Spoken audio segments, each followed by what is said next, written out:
Welcome back to the Helios 11 solar yacht prototype. Currently we're sailing downstream the Saone canal in France.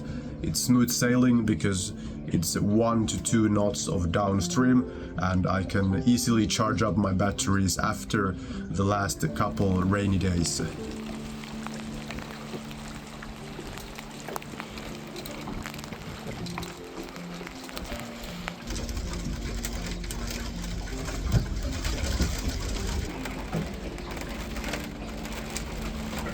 Here's my current location, and I have roughly 4 to 5 days left to reach the southern parts of France near the Mediterranean. We're traveling 50 to 70 nautical miles a day thanks to the downstream, even though there's still not that much sunlight. We have only 7 or 8 locks remaining, so it feels good. And in this video I'm gonna talk about the costs of having a solar boat and living on it. The build cost was roughly 30 to 35,000 euros in Finland. Keep in mind, Finland is very expensive, and I paid tax for all of those products and also made a lot of mistakes. So if I built it again in a more strategic location, I guess the amount would be roughly $10,000 to $15,000. The most important costs are the overtime costs, and I'm currently spending less than $1,000 per month, and this is where the money goes. The most obvious and satisfying is the $0 fuel cost. It's such a great feeling knowing that your batteries will charge up to 100% when you simply spend time in harbor. The usual costs of marinas all the way from Finland down here to France have been somewhere between $25 and $10. So it's not much, considering that I usually don't spend time in marinas. There's nothing for me at marinas except access to cities. That is what I like, but I do not need water, I do not need electricity. We have everything already.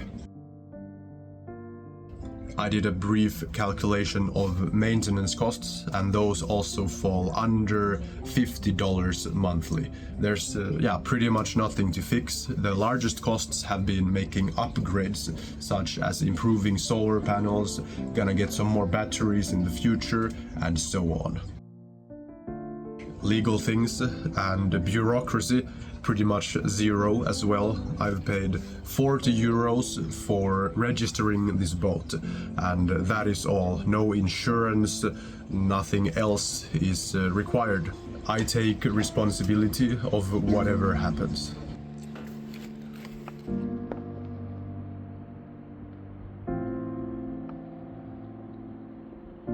They did have a canal fee for tourists in the French canals, and that was roughly 100 euros for a 30-day pass, and you would get half off if you have an eco-friendly vessel such as a solar boat.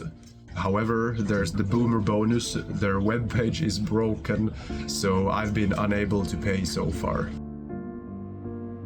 The single largest cost is food. I make sure to acquire high quality food, meat, eggs, dairy, raw cheese, organic fruits, and so on, and that is usually $500 to $600 monthly.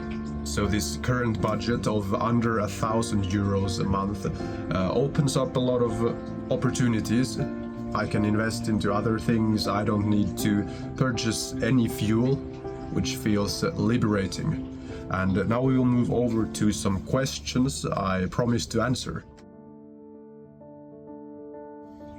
The first and the most interesting question: do you think you can adapt a sailboat to full solar?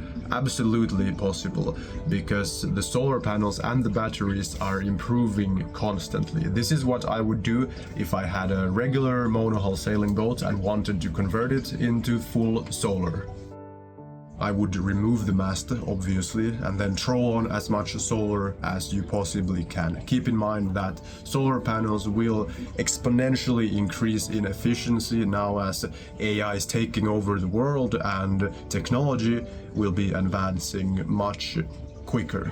Batteries will also be more and more efficient. You're gonna get more watts out of a kilogram, which means that the less than optimal performance of a heavy sailboat hull is no problem. You can just load it up with batteries and then you'll have a lot of range.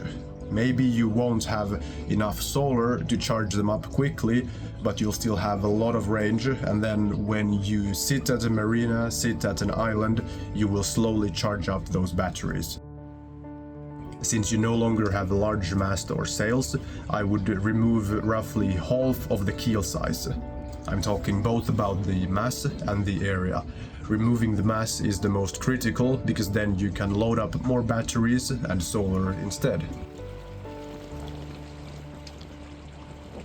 The key to making a normal sailboat solar conversion work is to take advantage of the stability of your platform. Since your hull is not optimized for solar area, such as the Helios 11, that is basically a hydrodynamic box, you will have to take advantage of the stability of the platform instead. So make very rigid bifacial solar panels that you can adjust.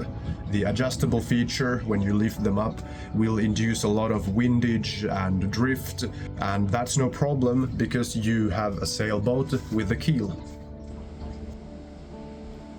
I believe that a single, moderately adjustable, pretty large bifacial solar array is what is the key to making a solar conversion work. Otherwise, you simply don't have enough area, or then you just need to wait a couple of years for all of these exponential improvements. Next question, target prices for a boat like Helios 11. So first of all, I'm not a boat factory, but if I wanted to sell this boat I'm currently sitting in, that is not fully finished on the inside and neither on the outside, I would be happy to get 100k. For that amount of money, I would immediately build the Helios 22 as a replacement.